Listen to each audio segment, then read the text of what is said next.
I'm going to do an unboxing, or in this case, a re-unboxing of Champion Hill, May 16th, 1863, The Road to Vicksburg. And why am I doing this unboxing or re-unboxing? Well, it's May 16th, and that's my birthday. And there's not a lot of battles that took place on my birthdays, or at least not a lot of battles or war games that I have in my collection. And this is one of them.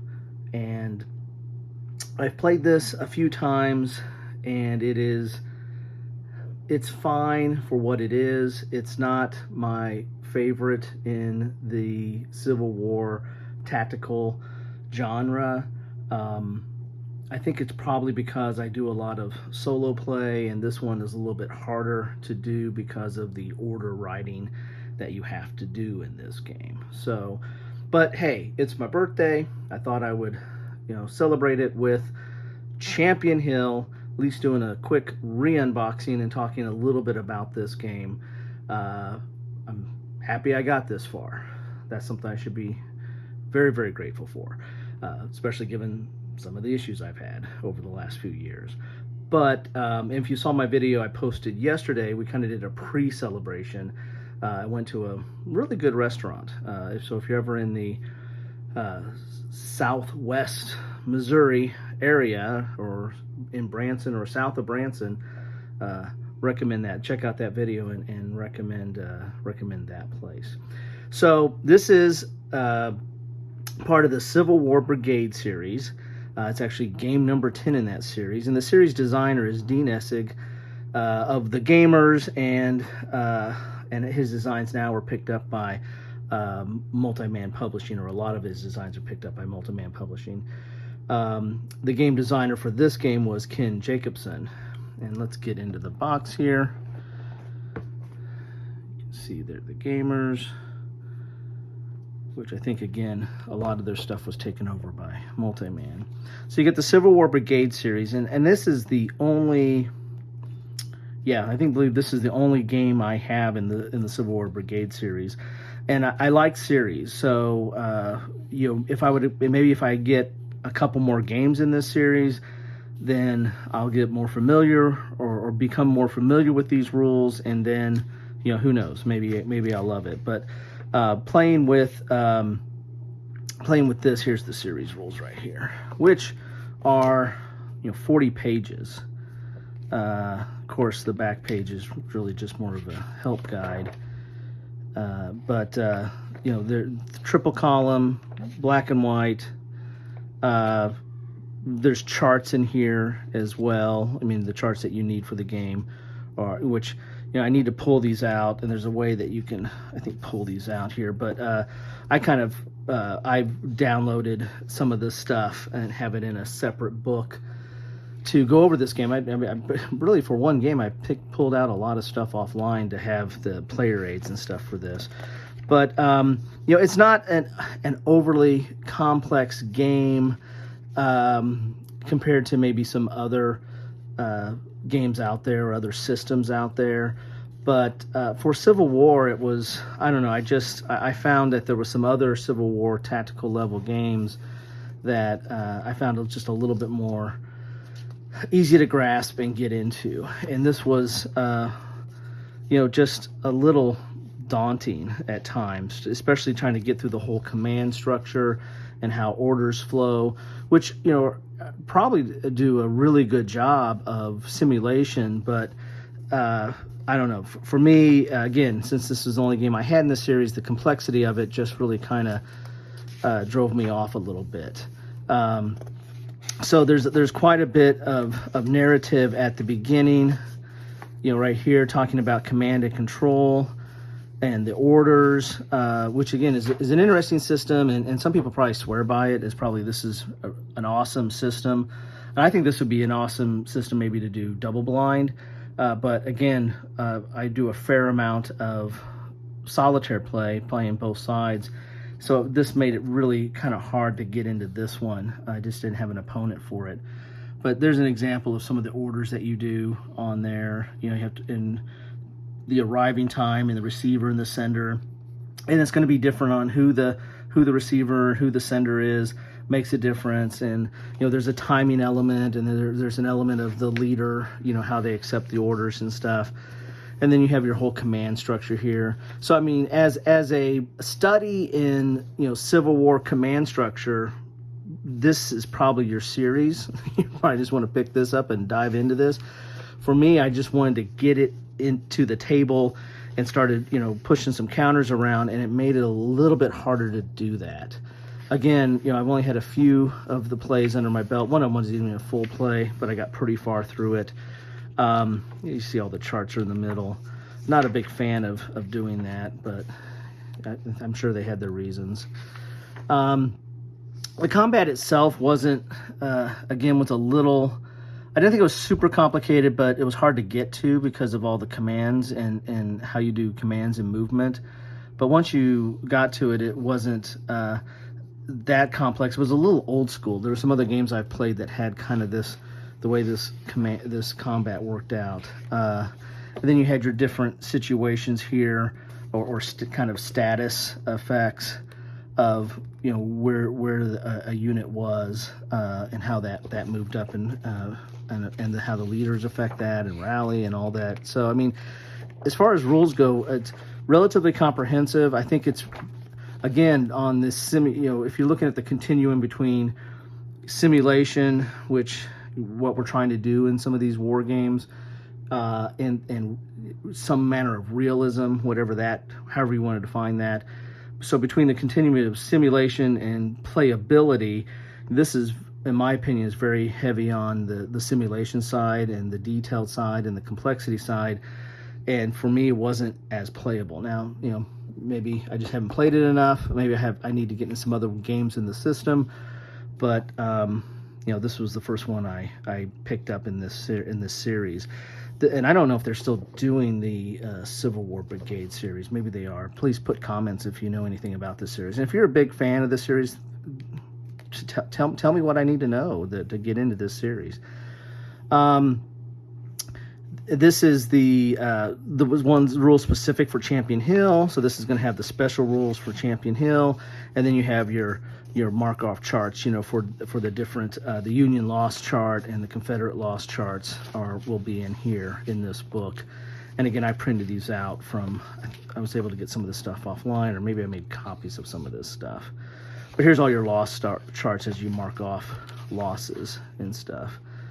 So there is some, bookkeeping to this game as well, and that's something that I tend to shy away from at this stage. We're in a new era where counters or even just having combat resolved on the counters or on the board without having to resort to a lot of bookkeeping is becoming more the norm. And so anyway, that would kind of harken back to an earlier era, and I just didn't like that as much.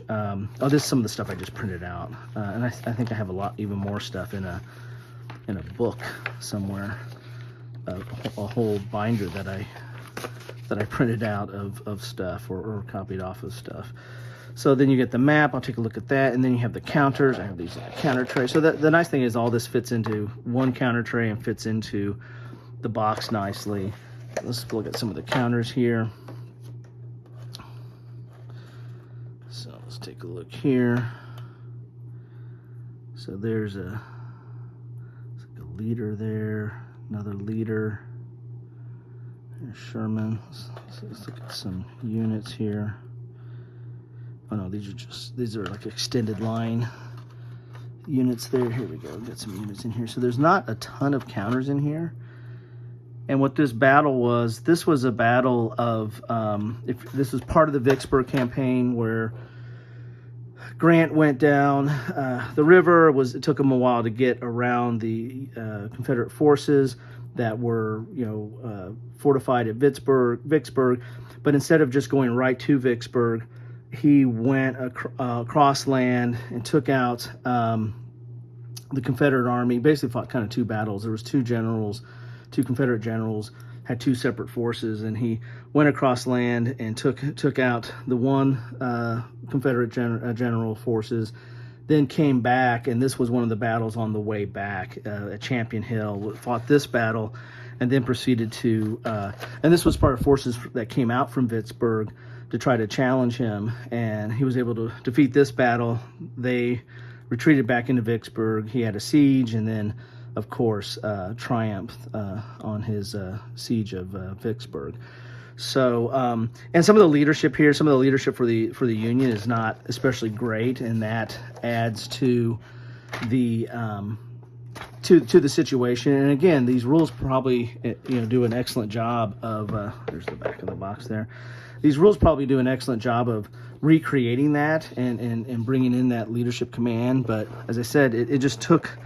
This wasn't an easy read for me to get into. Let's move some space out of here so we get pull out the maps and see what we got with the maps here. And I think this is, I don't have a lot of gamers games, but if you have some multi-man publishing games in the Dean Essig series, he's done a lot of series, especially World War II series. He has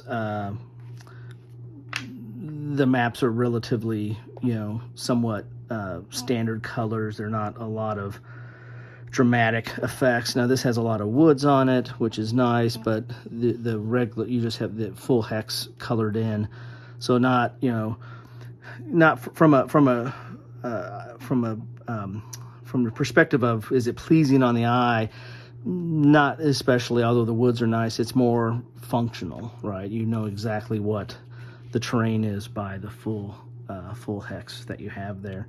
And here's your tracks over here. Here's your turn record track, and this will also keep track of like reinforcements and stuff on there. But here's your train movement effects. Here's your train key. So as I said, not a ton of counters. The map is relatively, standard, kind of functional. But what this game gives you, I think, is really the Brigade series really gives you is this whole command structure and order structure, and it's written orders and very detailed and very much trying to simulate that structure, the command structure and the order structure of that time period. So in that regards, probably does a great job. And if I had played this or others in the series opposed more than I have, then this might be a great system. I haven't been able to really peel back the layers enough to figure out how great this system really is. It just the few times I dove into it, it took a while, and there was aspects I liked about it, but it just didn't pull me in enough, to keep cracking at it. Now that doesn't mean I still have it in my collection. I never get rid of a game, but and I'll try it again, and I really like to try this opposed sometimes because I think that'll really give me the full flavor of it. But for me though, it's just something that I'm looking at other tactical level games or even operational level games that might fill the need here. The campaign, the Civil War campaign series or the Civil War battle series. Those I've starting to pick up a few games from those series, and those are starting to appeal to me a lot more than to maybe dive into this a lot more. But again, it's May 16th. I gotta keep it. I gotta try it again. But let me know what others. What am I missing? Is there others in this series that might be an easier one to get into? Is this series even really supported anymore, or would I have to go out and find? I found this at a very relatively cheap copy at my friendly local gaming store. Because again, maybe I don't think this is supported as much anymore, if at all. So anyway, let me know what I'm missing. Let me know what I need to get into. As I said, I appreciate and respect what is here.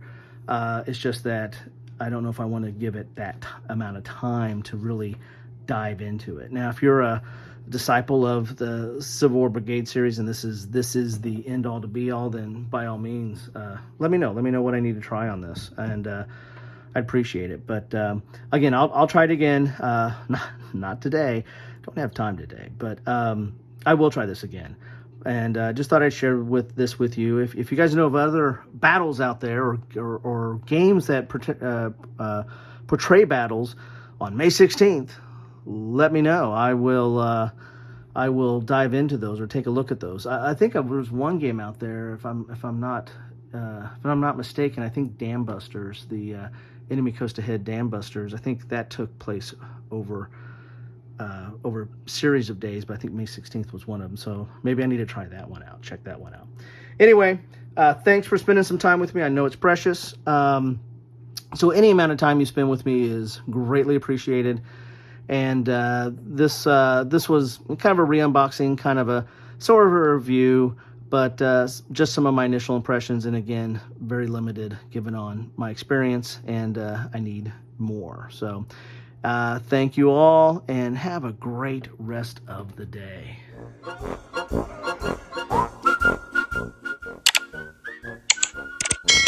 Thanks for watching.